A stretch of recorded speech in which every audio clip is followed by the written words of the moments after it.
का निशान का स्वागत कर रहे हैं तेजस्वी यादव, उनके लिए अच्छी अच्छी बातें बोल रहे हैं। लेकिन निशांत ने पहला बात यही बोला तेजस्वी के लिए कि उनके पिता का शासनकाल आपको याद है ना। तेजस्वी और नीतीश का काट दो ही हो सकता है, या तो एकदम दलित चेहरा या ओबीसी।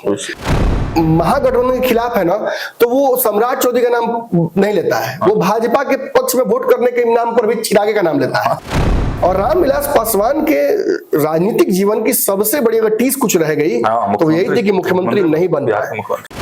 के नेताओं ने जो एक बिहार को लेकर रणनीति बनाई है भाजपा नेताओं ने, सम्राट चौधरी भी कहीं ना कहीं नीतीश वाले फेवर में ही हैं।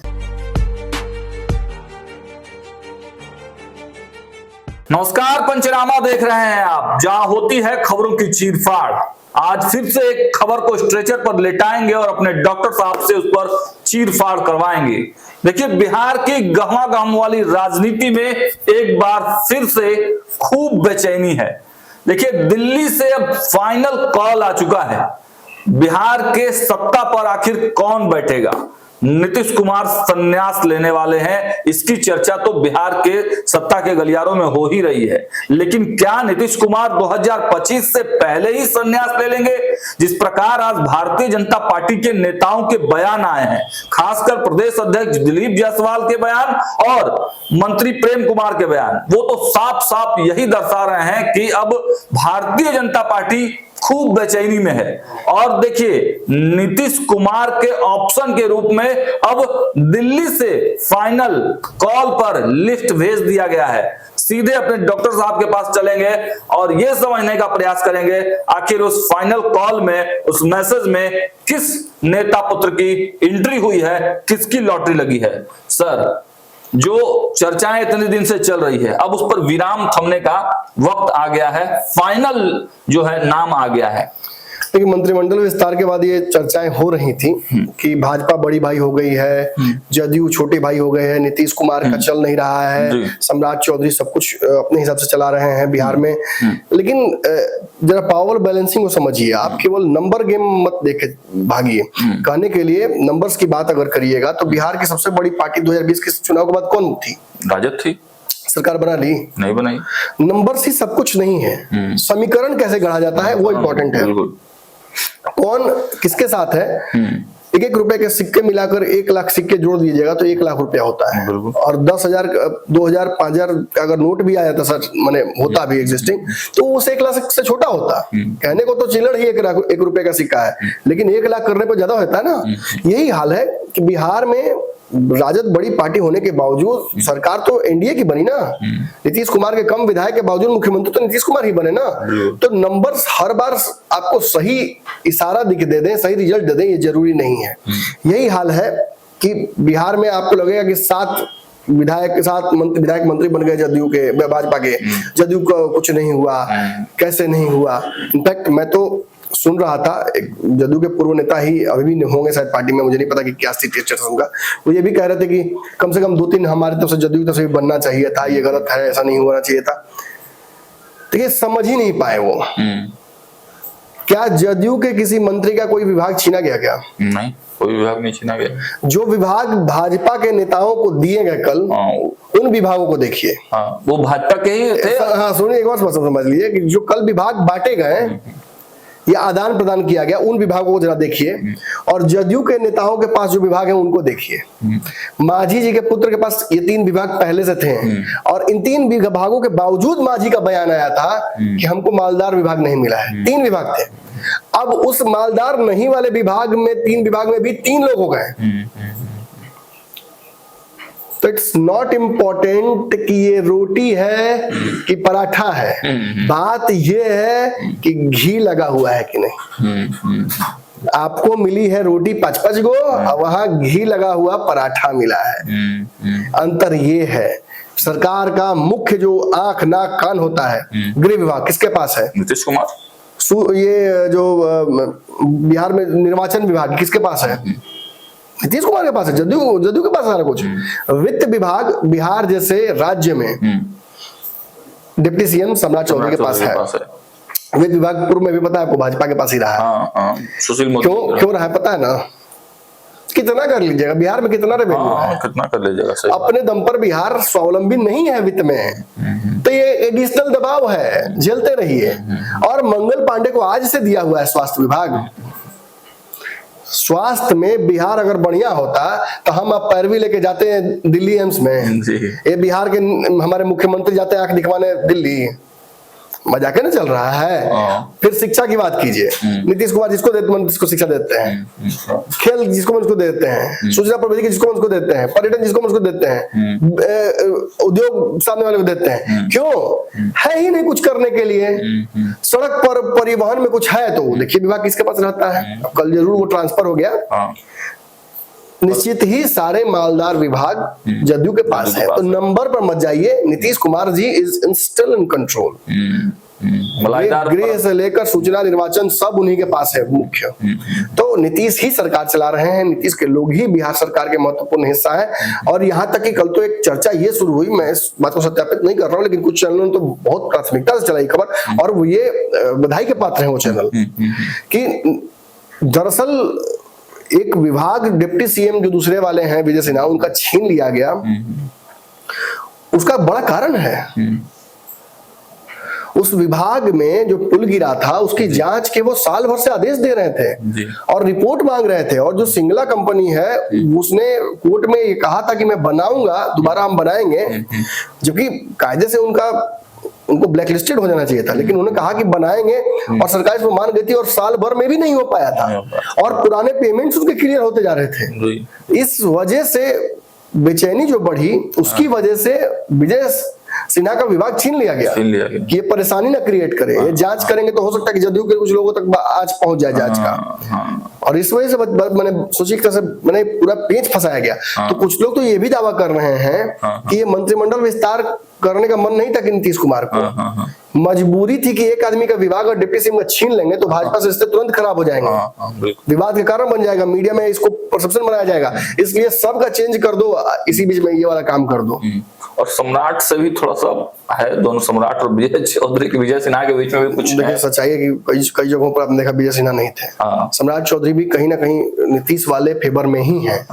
जो मैंने कहा ना कि एक अमित शाह वाली टीम है और एक नरेंद्र मोदी वाली टीम है, तो नरेंद्र वाली टीम में आपको सीधे सम्राट चौधरी दिखते हैं, लेकिन विजय सिन्हा अमित शाह वाली रणनीति पर ज्यादा फोकस, बार बार वो परिवारवाद बोलते हैं सम्राट चौधरी के बगल में खड़ा होके। बिल्कुल, तो इससे तो कहीं ना कहीं असहज होते होंगे सम्राट। निश्चित, देखिए सम्राट चौधरी आरएसएस वाले नहीं है, विजय सिन्हा आरएसएस वाले हैं। बिल्कुल, तो अंतर है ना दोनों में, बिल्कुल अंतर है। ये तो आइडियोलॉजिकल डिफरेंसेस तो जेपी नड्डा तक चला जाता है मामला, और फिर नरेंद्र मोदी तक आज जाती है। तो दो बीजेपी साफ दिखता है आपको, आज ही नहीं हमेशा दिखता रहा है, एक जो आरएसएस वाला है और एक बाहरी है। हालांकि मोदी जी खुद ही आरएसएस के पूरे सिस्टम से आए हैं, लेकिन इत्तेफाक आज के डेट में वो इसलिए नहीं रखते हैं आरएसएस वाली बहुत आइडियोलॉजी से, क्योंकि आरएसएस ने कई बार उनके रास्ते में रोड़ा अटकाने की कोशिश की है। खैर हम विषय ही नहीं होंगे, बिहार के विषय में बात करेंगे। दिल्ली के नेताओं ने जो एक बिहार को लेकर रणनीति बनाई है, भाजपा नेताओं ने, उस रणनीति के तहत तो सिस्टम बहुत सीधा है, जो जितना विधायक रखेगा, जिसके जितने विधायक होंगे, उसका सरकार में उतना हिस्सेदारी मिलेगा। अच्छा, शुरुआत तो हो गई, जो कल मोतीलाल प्रसाद ने जो बातें कही, शुरुआत तो हो गई, सांकेतिक ही भले आपने दिया, चूंकि आप मुख्यमंत्री हैं तो विशेषाधिकार आपका है, लेकिन आप मजबूर हुए ना 7 लोगों को बढ़ाने के लिए, और कहा 13 जदयू का और 21 आपका भाजपा का, तो नंबर्स के आधार पर अधिकृत कोई आकलन करेगा तो महीने मानेगा कि बिहार सरकार में भाजपा बड़ी भाई हो गई है। तो चल रहा है, यही बातें चल ही रही हैं। तो अगर अंदर की बात अलग है, लेकिन ऊपर पर तो ये समझ में आ गया। तो अब यहाँ से आगे आपको क्या लगता है न्यायोचित क्या होगा? अगर इतने ही विधायक, इससे ज्यादा विधायक भाजपा के होते हैं और इतने ही विधायक इससे कम या इसी के आसपास विधायक अगर नीतीश कुमार के होते हैं, तो अगली बार और न्यायोचित फैसला इससे बेटर क्या होगा?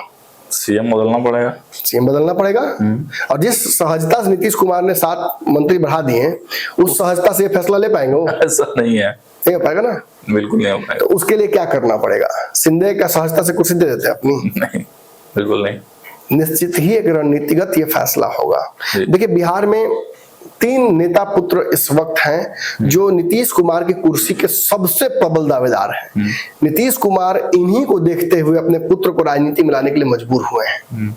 तीन नेता पुत्र कौन कौन है सर? तीन नेता पुत्र देखिए ना आप, सब तस्वीर तो सामने आपके हैं। रामविलास पासवान के पुत्र चिराग पासवान, शकुनी चौधरी के पुत्र सम्राट चौधरी और लालू प्रसाद यादव के पुत्र तेजस्वी यादव। ये तीन ऐसे नेता हैं जिनके पास चेहरा भी है, एक वोट बैंक भी डेवलप हुआ है। दो लोगों के पास तो बहुत बड़ा वोट बैंक है, तीसरा भी अपने वोट बैंक के, चूंकि भाजपा का बिहार का एकमात्र चेहरा सीएम के तौर पर घोषित चेहरा, तो उसके आसपास तो एक बड़ा वोट बैंक होता है ना, सवर्णों का वोट बैंक, फिर ओबीसी, फिर ईबीसी, फिर एक बड़ा जनाधार हो जाता है। और इस वोट बैंक को साधने में जो सफल हो जाएगा वही मगध का अगला राजा होगा, ये तय है। चिराग पासवान से हम शुरू करते हैं। चिराग पासवान निश्चित ही रामविलास पासवान के पुत्र बिहार की राजनीति में अगला बिहार का भविष्य हो सकते हैं। 2025 में अपनी स्वेच्छा से तो इन्होंने कह दिया कि हम इस लड़ाई के लिए रेडी, हम फिलहाल नहीं है, हम देते हैं मौका नीतीश जी को और भाजपा को या अपने सहयोगियों को। अभी नीतीश जी के हम अंतर्गत चुनाव लड़ रहे हैं तो हमको उन्हीं को मुख्यमंत्री मान लेंगे, हमें कोई दिक्कत नहीं है। लेकिन मनसा क्या है? बिहार का मुख्यमंत्री तो बनना है ना, सारी मेहनत तो इसी के लिए की गई है। और आज अगर चिराग पासवान के समक्ष ये प्रस्ताव रखा जाए कि बिहार का मुख्यमंत्री या केंद्र में मंत्री, साफ मुख्यमंत्री को तो क्लियर एकदम मैसेज है, तो 2000 जहां उन्होंने कहा कि 2025 के बाद वो बिहार में विधायक का चुनाव लड़ेंगे और सीएम का चेहरा बनना चाहेंगे, उसके लिए वो मेहनत करेंगे, उनकी पार्टी इस्तीफा भी देना पड़ दे देंगे। तो उनके पार्टी के लोगों ने क्या कहा? राजू तिवारी उनके अध्यक्ष, उन्होंने कहा कि नहीं 25 में हम लोग चाहेंगे हो जाइए, हम तो चाहेंगे कि 25 में ही वो लड़े, कार्यकर्ताओं की तो डिमांड 25 में लड़े और लड़के वो विधायक बने और बिहार में वो मुख्यमंत्री बनने की ओर बढ़े। लेकिन जो गठबंधन है, गठबंधन का एक तकाजा है, नीतीश कुमार बड़ा असहज हो जाएंगे अगर चिराग भी दावा ठोक देंगे तो इसलिए चिराग पासवान शायद इस मामले को बहुत सहजता से और बहुत साइलेंटली इसको कर रहे हैं। लेकिन एक बात मैं बता दूं, संभावनाओं से कोई इनकार नहीं कर सकता है।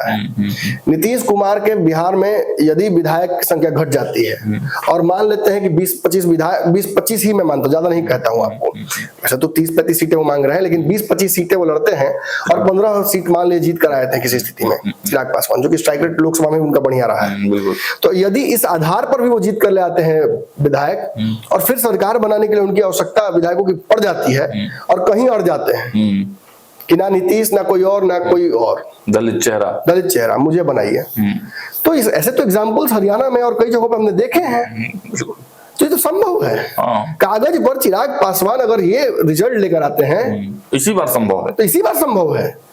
और रामविलास पासवान के राजनीतिक जीवन की सबसे बड़ी अगर टीस कुछ रह गई तो यही थी कि मुख्यमंत्री नहीं बन पाए, चाबी मिला लेकिन दरवाजा नहीं खोल पाए। तो ये चिराग पासवान का दावा कहीं ना कहीं बिहार की राजनीति में बनता है। वोट बैंक उनके पास एक बहुत बड़ा है, दलितों का आज दलित समागम कोई कर ले, दलित संगम कर ले, अशोक चौधरी भी दलित का वोट पाने के लिए एक कार्यक्रम करते हैं। सच्चाई यही है, अशोक चौधरी कितना दलित का वोट मिल जाता है? वो सरकार का, अगर उनकी पुत्री शांभवी समस्तीपुर से चुनाव लड़ी है तो समझ लीजिए उनकी पुत्री को नहीं, चिराग पासवान को वोट मिला है। बिल्कुल मिला है। चिराग पासवान की वजह से एक रिकॉर्ड मार्जिन से वहां से जीती हैं। बिल्कुल, रोड शो से लेकर क्या नहीं चिराग पासवान ने वहां किया। सर हम लोग क्षेत्र में जब ग्राउंड रिपोर्टिंग करते हैं, जब लोगों से पूछते हैं, जब अगर एक बात, एक लाइन बस बोल दीजिए, अगर ये अशोक चौधरी कहेंगे कि नहीं जदयू का वोट था इसलिए हम जीत गए, आपके खिलाफ लड़ने वाले व्यक्ति कौन थे? जदयू के ही थे, तो उनको जदयू का वोट नहीं मिलता। बिल्कुल मिला, और वो तो और मतलब लोकल स्तर पे थे, हम तो चुनाव कवर किए हैं, एक एक व्यक्ति वहां पर मतलब उनके जदयू के खासकर जदयू के लोगों में महेश्वर हजारी ने ये मैसेज देने में सफल हो गए थे कि जदयू का वोट नहीं मिला शांभवी चौधरी को। हाँ बिल्कुल नहीं मिला सर, मैसेज देने में सफल हो गए थे कि यही आदमी ने चिराग पासवान हमारे नेता को हराया था 2020 में, बदला लेने का ईमान हूं सर उस चुनाव का, मैं तो वहां रहा हूं। तो ईमानदारी से बताइए शांभवी चौधरी किसके वोट से जीती? भाजपा के विशुद्ध रूप से बीजेपी और चिराग पासवान के वोट से। एकदम चिराग पासवान। तो ऐसे में ये तो समझ में आया था ना कि चिराग पासवान की ताकत क्या है। बिल्कुल, ये 5 में 5 तुक्का नहीं है, एकदम नहीं तुक्का है, एकदम रणनीतिगत तहत ये चुनाव जीता गया है। और इसके अलावा भी आप बाकी जगहों पर भी देखते हैं तो चिराग पासवान का जो प्रभाव है, अपना दलितों का बड़ा वोट बैंक है। कार्यक्रम कोई कर ले, मांझी जी कितना वोट दलितों का ले लेंगे, आज ही उन्होंने कार्यक्रम किया है, कितना भीड़ जुटाए थे वो तो हम बोलेंगे नहीं, समझने वाले को कोई सारा काफी समझ लीजिए, देख लीजिए तस्वीर आप। चिराग पासवान का भी कार्यक्रम बिहार में होगा, वो भी देखने लायक होगा, देखा जाएगा उसमें भी कितना भीड़ होता है। भाई कार्यक्रमों की बात अगर है तो पिछला चिराग पासवान का जो कार्यक्रम था वो कैंसिल हो गया था, किस कारण से हुआ था भगवान जाने, शायद उन्होंने कहा था कि जो लोकल बॉडी चुनाव है उसके चलते उनका कार्यक्रम कैंसिल किया था, लेकिन इस बार तो करना पड़ेगा। 11 से 16 तक का उनका अप्रैल में बुक किया हुआ है। रही बात वोट बैंक की, तो बिहार में दलितों का विशुद्ध वोट बैंक एक ही चेहरा देखता है, वो है चिराग पासवान। ये चुनाव में प्रूफ हो चुका है, चिराग ने इतनी मेहनत की है कि वो ये कोई महिमा मंडन नहीं है, जो सामने दिख रहा है मैं वही बोल रहा हूँ। और इसमें एक बड़ा चिराग को फायदा ये मिल जाता है जो नीतीश को ही मिला है अब तक, फेस वैल्यू का, चेहरे पर वोट पड़ता है, चेहरे पर वोट चिराग के पड़ रहा है। सवर्णों को बड़ी सहजता से चिराग को वोट देने मैंने देखा है। और बातचीत भी आप जाइए कहीं करने के लिए तो बात कीजिए, हंसुआ के भी आप खुरपी के गीत गाने लगता है, जाइए कुछ बोलने। बिहार में दो चीजें बड़ी फेमस है, एक अगर कोई महागठबंधन के खिलाफ है ना तो वो सम्राट चौधरी का नाम नहीं लेता है, वो भाजपा के पक्ष में वोट करने के नाम पर भी चिरागे का नाम लेता है। और दूसरा शराबबंदी की बात जरूर होगी। ये दो चीजें पब्लिक रिएक्शन आप करने जाइए, हंसुआ के भी आ कि इस चुनाव में किसको वोट दीजिएगा तो वो बात इन्हीं दोनों की करेंगे, और इसकी वजह से ना चुनाव का वोट बैंक बढ़ जाता है, इसलिए दावा भी बढ़ जाता है। अब रही बात दूसरे नेता की, देखिए सम्राट चौधरी का अपने जाति में कद उपेंद्र कुशवाहा से बड़ा नहीं है। ये बात तो है सर, ये मैं दावे से कह रहा हूं। उनके पिता जरूर एक बहुत मजबूत नेता थे इस समीकरण के, उन्हीं के पिता के घर के कार्यालय में ही निर्माण हुआ था सबसे बड़ी पार्टी का, इन सारे लोगों के समूह का जो बना था, लालू यादव, नीतीश कुमार, फलाना ढिमकाना, सब लोग जो समाजवाद की बिहार में करते हैं। और अलग अलग पार्टियों से होते हुए 2018 में भाजपा में सम्राट चौधरी आए थे। जो व्यक्ति 18 में आया वो व्यक्ति 20 में मंत्री बन गया, भाजपा का अध्यक्ष बन गया, डिप्टी सीएम बन गया, अब सीएम है ना बचा हुआ है। तो इनके साथ ना वोट बैंक नहीं है, वोट बैंक बीजेपी वाला इनको मिल रहा है। इनके साथ कोई बहुत बड़ा जनाधार नहीं है, क्योंकि जनाधार तो भाजपा वाला है इनका। कुशवाहा का भी कंप्लीट वोट इनके पास मिल जाए ये लोकसभा में हमने देख लिया संभव नहीं है। इनके रहते हुए अध्यक्ष शाहबाद पूरा कुशवाहा वोटरों ने हरा दिया, तो ये ठप्पा तो इनके माथे पे लग गया, तो ये इनको नीचे उतारेगा।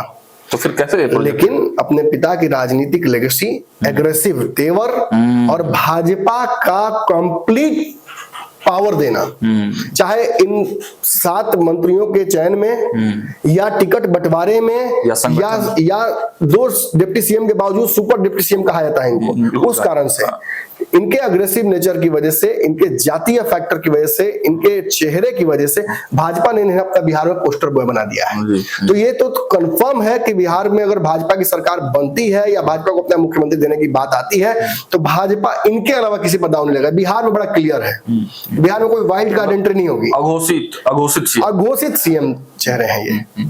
और इनके पास अपना वोट बैंक हो ना हो, उपेंद्र कुशवाहा इनका वोट काट लें, बाकी लोग इनका वोट काट लें, राजद इनका वोट काटती है, औरंगाबाद में यही ना हुआ, लेकिन भाजपा का वोट नहीं छीन लीजिएगा सम्राट चौधरी से, वो तो जाएगा। और 18 के बाद से तो आज 26 होने जा रहा है, इतने दिन से तो है ना, है भाजपा के साथ ईमानदारी से, और जो ईमानदारी रेसिप्रोकेट करते हैं भाजपा को वही वहां से रेसिप्रोकेशन होता है।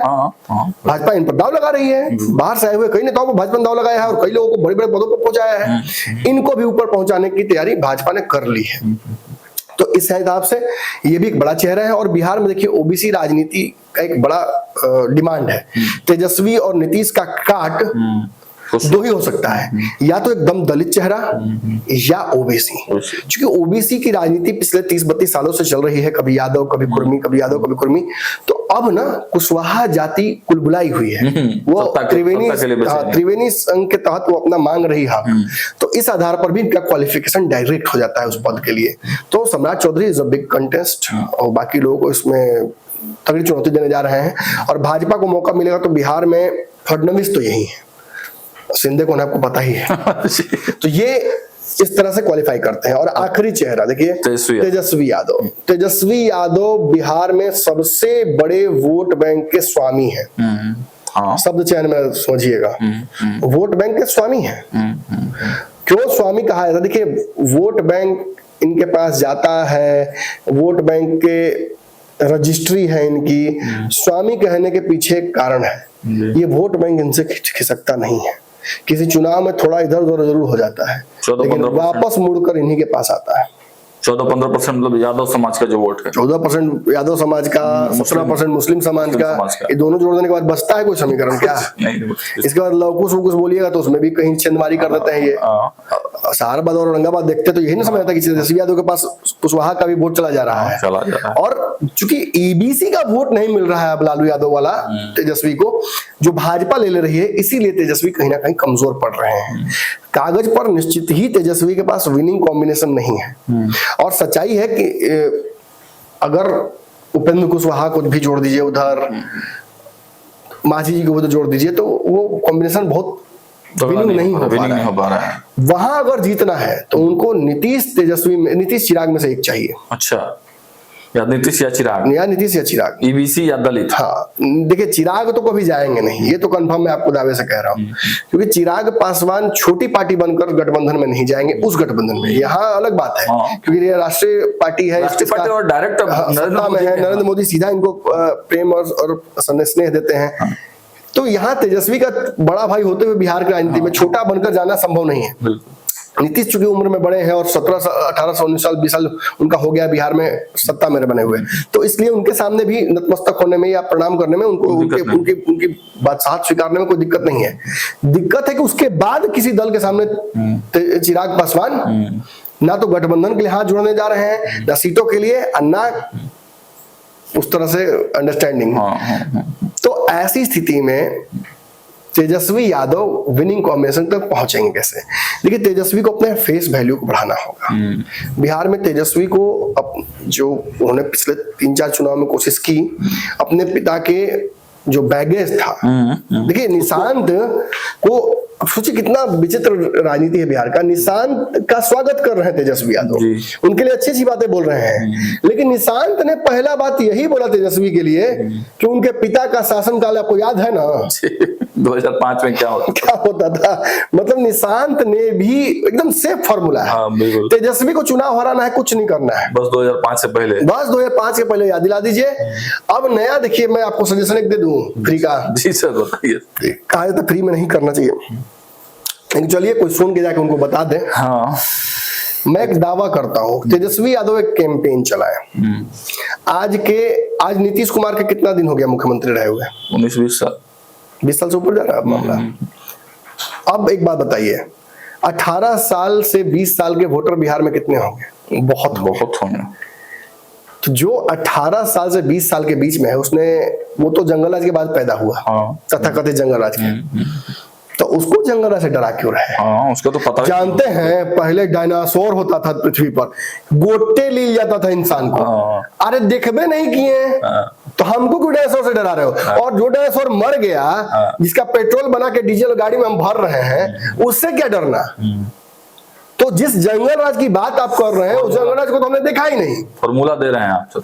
बहुत देखिए, हम बोले फ्री का राज देने में हम बहुत चैंपियन है, लेकिन मानने वाला नहीं मानता है। कई राय तो आप दे चुके सर इन लोगों को। तो कहाँ कुछ राय, एक ही राय तो मुझे लगा कि सिवान वाला मैटर सॉल्व किया। हरियाणा वाला राय को ज्यादा मानता है, बिहार का राय को नहीं। मेरी बात मैं क्लियर कर दूं, अभी से कैंपेन अगर चलाएं कि कैसा जंगल राज, कोई जंगल राज नहीं। मैं दावा करता हूं हर युवा ये लिखे फेसबुक पर आकर सार्वजनिक तौर पर कि कोई जंगल राज नहीं है। मैं जब से आया हूं तब से तो मैं नीतीश कुमार का शासन देख रहा हूं, और तब 18-20 सालों से मेरे तो नीतीश कुमार ही बिहार के हर समस्या का समाधान है। नहीं, कारण है। अच्छा, कारण है। ये भी बात सही, कारण है। समाधान तो तेजस्वी ना हो सकते हैं, कोई युवा ही ना हो सकता है। हम तेजस्वी को क्यों इस बात का इल्जाम दें कि 20 साल पहले क्या हुआ था? तेजस्वी भी तो उसमें पैदा नहीं हुए थे, तो तेजस्वी को अपने पिता के कार्यकाल के लिए क्यों दोषी ठहराया जाए? इस तरह का अगर कैंपेन चले तो निश्चित ही तेजस्वी यादव को कुछ फायदा हो सकता है। लेकिन ये तो बड़ा सेफ है, बिहार में कोई भी समस्या हो तो सीधा लालू प्रसाद यादव। गांव में देखिएगा होता है ऐसा, गांव देहात में ना पुलिस आती है, अगर कुछ भी हुआ ना तो पहले एक आदमी को टांगती है, वो फिक्स है। वो एक आदमी चूंकि गलती जीवन में एक बार कभी कर दिया होगा या गलत समय पे गलत जगह होगा, उसके बाद ना उस गांव में कोई समस्या होगी तो पुलिस आएगी, वहां पे सामने गोली चल रही होगी लेकिन उसके घर के सामने लगाएगी, उसको टांग के गाड़ी मिठाई के लेके चल जाएगी और उसी से पूछताछ करेगी क्या हुआ था। तो सर हम कहा सामने पूरा बताओ।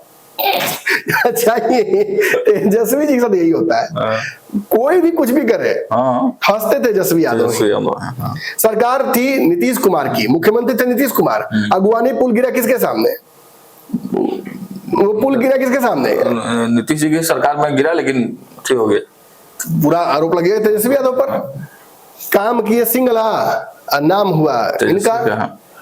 तो निश्चित ही तेजस्वी को स्टीरियोटाइपिंग से बचना चाहिए। देखिए राजनीति में चरित्र हनन, कैरेक्टर असैसिनेशन ये करके ना लोग करते क्या है, लड़ाई को हल्का कर देते हैं। राहुल गांधी की सारी बातें एक तरफ और भाजपा द्वारा प्रचारित किया जाना तेजस्वी को, राहुल गांधी को हल्का करने के लिए एक तरफ, परसेप्शन की राजनीति पूरी हावी है भी। लेकिन इससे कोई संशय नहीं है, जब भी नीतीश जाएंगे तेजस्वी के पास, नीतीश कुमार को तेजस्वी को इस बार मुख्यमंत्री बनाना ही पड़ेगा। अच्छा, निश्चित। अब वहां कोई गुंजाइश बहुत बची नहीं है। तेजस्वी भी अब समझ गए होंगे, 2 बार देखिए, fool me once shame on you, fool me twice shame on me. एक बार अगर आपने मुझे मूर्ख बना दिया तो आपको शर्म आना चाहिए, 2 बार आपने मुझे बेवकूफ बना दिया तो सर मुझे आना चाहिए। 2 बार कैसे बन गए? और अब तेजस्वी यादव के साथ तीसरा बार होने जा रहा है। अगर नीतीश तीसरी बार आते हैं और फिर कहते हैं कि नहीं मुख्यमंत्री हम बनेंगे, अब तो तुमको आगे बढ़ाना है ना, बोले ऐसे काम कीजिए चाचा, बढ़ा ही दीजिए, पहले हमको बढ़ा ही दीजिए, उसके बाद हम लोग अब साथ आते हैं।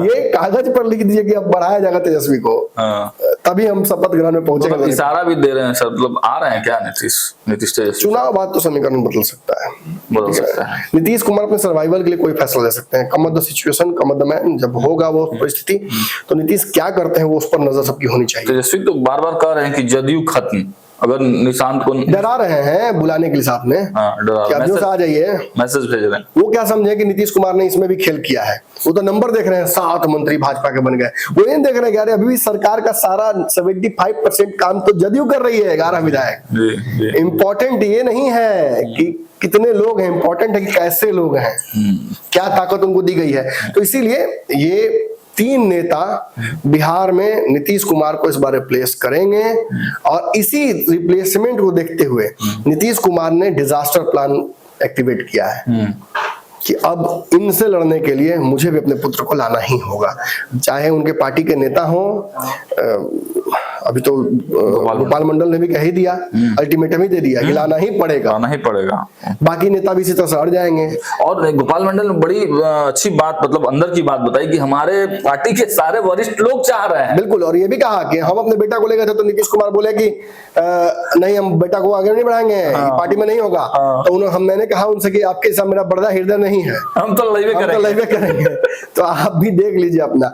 और निश्चित ही मैं दावे से कहता हूं, और आपको ये भी याद होगा पंचनामा मैंने ये भी कहा था कि जो नेता नीतीश कुमार के सामने अड़ जाएगा कि आत्मदाह कर लेगा, निशांत को नहीं लगेगा, तो वही उसका कद बढ़ेगा। मतलब गोपाल मंडल का और कल बनने वाला। नीतीश चाहते हैं कि ऐसी बातें हो। अच्छा, चाहते हैं बिल्कुल चाहते हैं कि ऐसी बातें होती रहे, बैनर पोस्टर लगते रहे, जल्दी जल्दी होता रहे, माहौल बनता रहे। आपको लगता है कि अगर नीतीश कुमार नहीं चाहते तो जो बैनर पोस्टर लगाए हुए अगले दिन पार्टी में रह जाता क्या? बिल्कुल बिल्कुल।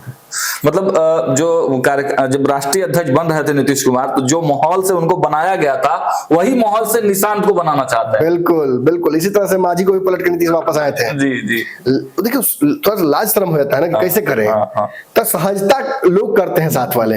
अपने ब्याह के बाद अपने खुद थोड़े की होंगे आप, अपने ब्याह की बात आपने खुद की होगी, लोग किए होंगे सहजता से, ठीक है लेकिन अच्छा काम करता है, बड़ा हो गया है, ब्याह करना चाहिए।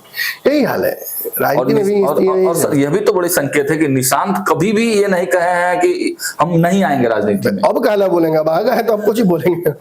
वो देखिए आप बोल रहे कब आइएगा, वो सोच हम तो आए हुए हैं भाई, आप क्या पूछना चाह रहे हैं, हम तो आ गए, अब आ गए, अब तो अब ये पूछिए कि अगला क्या चाल है आपका, अगला कौन सा पद संभालिएगा। अच्छा, एक छोटा सा एडिशनल इसमें इन्फॉर्मेशन दे दीजिए। निशांत तो आ ही गए हैं, तो सहज आप मतलब किसके साथ उनको देखते हैं ज्यादा, भाजपा के साथ या तेजस्वी के साथ? निशांत की जो रही है परवरिश, वो सीएम के आवास में रहे हैं नीतीश कुमार के साथ। नीतीश का नेचुरल गठबंधन भाजपा के साथ उन्होंने देखा है। अक्सर जो भी नेता उनके आसपास हमेशा रहे हैं वो भाजपा के ही रहे हैं। सहजता से उन नेताओं से उनकी बातचीत रही है। वशिष्ठ नारायण समाजवाद के बड़े चेहरे बिहार में रहे हैं, उनके पुत्र से उनकी मित्रता है प्रशांत से। तेजस्वी के साथ बहुत समय नहीं बिताया है निशांत ने, और जो उनका बयान था तेजस्वी को लेकर कि तेजस्वी उनको भाई मानकर बोल रहे हैं राजनीति में आइए, और एक कह रहे हैं कि रंजंगल अजला क्या बोलेगा। तो ये जो तंज था ना निशांत का, ये इशारा करता है कि he will feel more comfortable with NDA. मुझे लगता है कि अगर नीतीश की बहुत स्थिति खराब बिहार में होती है तो वो पार्टी को जीवित रखने और आगे की संभावनाओं को देखते हुए अपने पुत्र को डिप्टी सीएम भी बनाने की सोच सकते हैं। और भाजपा में वो तो मतलब आराम से भाजपा स्वीकार कर लेगी, भाजपा बहुत सहजता स्वीकार कर लेगी। भाजपा ये सोच के चलेगी ठीक है, अब जदयू ज्यादा विधायक लगी उस दिन ना, तब तक आप रहिए। और ये भी पता है नीतीश कुमार को कि देखिए फिर जीरो से शुरू होता ही है, सच्चाई है। आप आज का मैच जीत गए तो कल फिर जब मैच होगा तो ऐसा थोड़ी है कि वहीं से स्टार्ट कीजिएगा, फिर जीरो से ही शुरू करना पड़ेगा। नीतीश ने जीरो से स्टार्ट किया, अब निशांत को भी जीरो शुरू करना पड़ेगा ना। यही हाल लालू यादव के साथ हुआ। लालू ने जीरो से स्टार्ट किया, वो सत्ता के शीर्ष पर कुर्सी छोड़े थे अपना, केंद्र मंत्री भी बन गए थे, बहुत अच्छा काम किया। अब तेजस्वी है तो केंद्रीय मंत्री शुरू किए, वो तो जीरो से ही शुरू किए। तो यही है, निशांत को भी जीरो से शुरू करना है। इस बात में कोई परहेज ना हो और कोई संदेह भी ना हो। जितनी काबिलियत होगी उतना उनको अपने आप मिलता जाएगा। बिल्कुल। देखिए बहुत मतलब गूढ़ बातें बताई हमारे संपादक ने, साफ साफ ये क्लियर भी एक तरह से मैसेज ही आपको दे दिया कि निशांत बिहार के राजनीति में आ ही चुके हैं, लेकिन आने के बाद वो सहज किस जगह पर हो पाएंगे। क्योंकि एनडीए से नेचुरल गठबंधन है भारतीय जनता पार्टी, और इतने दिनों से है निशांत देखते आए हैं। भले ही शिवानंद तिवारी का कमेंट आया हो, उन पर अच्छा बयान आया हो, शिवानंद तिवारी वो तो चाहते ही क्या है, वो तो वो भी बोल चुके हैं बात। और मतलब उनके बयान पे तो मुझे यह भी लगता है कि तेजस्वी यादव पर भी वो तंज है। उन्होंने साफ कहा है कि पढ़े लिखे और सीएम आवास में रहते हुए निर्विवाद हैं। तो ये एक बड़ी, और शिवानंद तिवारी के भी पुत्र तो शाहबाद के विधायक है ना। हाँ, तो देखिए अब निशांत को लेकर सारी कंफ्यूजन धीरे धीरे खत्म होने लगा, और देखिए फाइनल मुहर भी एक तरह से आप कह सकते हैं कि लग चुकी है। निशांत ही आएंगे, अब सीएम बने या डिप्टी सीएम ये तो भविष्य तय करेगा। फिलहाल पंचनामा में इतना ही। कमेंट बॉक्स खुला है, अपनी राय जरूर दें।